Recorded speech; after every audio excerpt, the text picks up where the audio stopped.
जया एकादशी महात्मा। जया एकादशी माघ मास के शुक्ल पक्ष के एकादशी को आती है। इसका वर्णन मुख्यतः पद्म पुराण और भविष्य पुराण में मिलता है। यह एकादशी भगवान श्री विष्णु को अत्यंत प्रिय मानी गई है। यह एकादशी भय, रोग, नकारात्मक शक्तियों और पिशाच बाधा से मुक्ति दिलाने वाली है। जीवन में किए गए जाने अनजाने महापापों का नाश करती है। इस व्रत से ब्रह्म हत्या जैसे महापाप भी नष्ट हो जाते हैं। व्रती को वैकुंठ लोक की प्राप्ति होती है। यह व्रत विशेष रूप से भूत प्रेत बाधा, दुःस्वप्न और मानसिक भय से रक्षा करता है। जया एकादशी व्रत कथा। युधिष्ठिर ने भगवान श्री कृष्ण से पूछा, भगवान कृपा करके यह बताइए कि माघ मास के शुक्ल पक्ष में कौन सी एकादशी होती है, उसकी विधि क्या है तथा उसमें किस देवता का पूजन किया जाता है। भगवान श्री कृष्ण बोले, राजेंद्र, माघ मास के शुक्ल पक्ष में जो एकादशी होती है उसका नाम जया है। वह सब पापों को हरने वाली उत्तम तिथि है।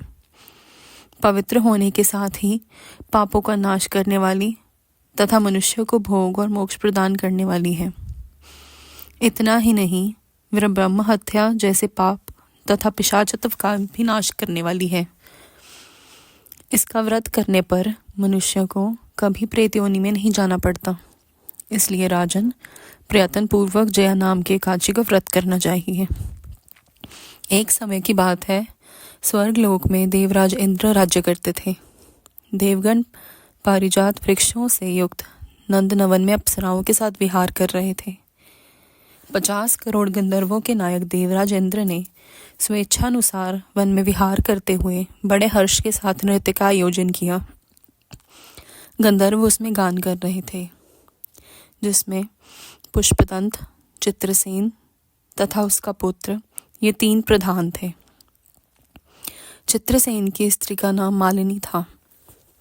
मालिनी से एक कन्या उत्पन्न हुई थी जो पुष्पवंती के नाम से विख्यात थी। पुष्पदंत गंधर्व को एक पुत्र था जिसको लोग माल्यवान कहते थे। माल्यवान पुष्पवंती के रूप पर अत्यंत मोहित था।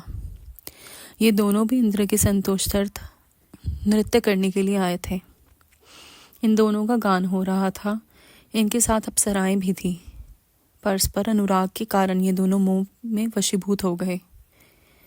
चित्त में भ्रांति आ गई, इसलिए वे शुद्ध गान न गा सके। कभी ताल भंग हो जाता तो कभी गीत बंद हो जाता। इंद्र ने इस प्रमाद पर विचार किया और इसे अपना अपमान समझकर वे कुपित हो गए। अंत इन दोनों को शाप देते हुए बोले, ओ मूर्खों, तुम दोनों को धिक्कार है। तुम लोग पतित और मेरी आज्ञा भंग करने वाले हो। अंत पति पत्नी के रूप में रहते हुए पिशाच हो जाओ। इंद्र के इस प्रकार शाप देने पर इन दोनों के मन को बड़ा दुख हुआ। वे हिमालय पर्वत पर चले गए और पिशाच योनि को पाकर भयंकर दुख भोगने लगे। शारीरिक पातक से उत्पन्न ताप से पीड़ित होकर दोनों ही पर्वत की अंदराओं में विचरते रहते थे। एक दिन पिशाच ने अपनी पत्नी पिशाची से कहा, हमने कौन सा पाप किया है जिससे यह पिशाच योनि प्राप्त हुई है। नरक का कष्ट अत्यंत भयंकर है तथा पिशाच योनि भी बहुत दुख देने वाली है। अंत पूर्ण प्रयत्न करके पाप से बचना चाहिए। इस प्रकार चिंतामग्न होकर वे दोनों दुख के कारण सूखते जा रहे थे। दैव योग से उन्हें माघ मास के शुक्ल पक्ष की एकादशी की तिथि प्राप्त हो गई।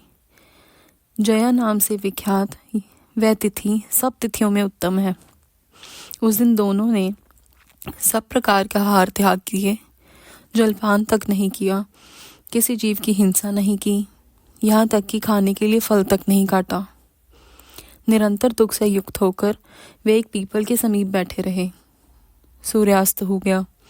उनके प्राण हर लेने वाली भयंकर रात्रि उपस्थित हुई। उन्हें नींद नहीं आई। वे रति या कोई और सुख भी नहीं पा सके। सूर्योदय हुआ। द्वादशी का दिन आ गया। इस प्रकार उस पिशाच दंपति के द्वारा जया के उत्तम व्रत का पालन हो गया। उन्होंने रात में जागरण भी किया था। उस व्रत के प्रभाव से तथा भगवान विष्णु की शक्ति से उन दोनों का पिशाचत्व दूर हो गया। पुष्पवंती और माल्यवान अपने पूर्व रूप में आ गए। उनके हृदय में वही पुराना स्नेह उमड़ पड़ा। उनके शरीर पर पहले जैसे ही अलंकार शोभा पा रहे थे। वे दोनों मनोहर रूप धारण करके विमान पर बैठे और स्वर्गलोक में चले आए। वहां देवराज इंद्र के सामने जाकर दोनों ने बड़ी प्रसन्नता से उन्हें प्रणाम किया।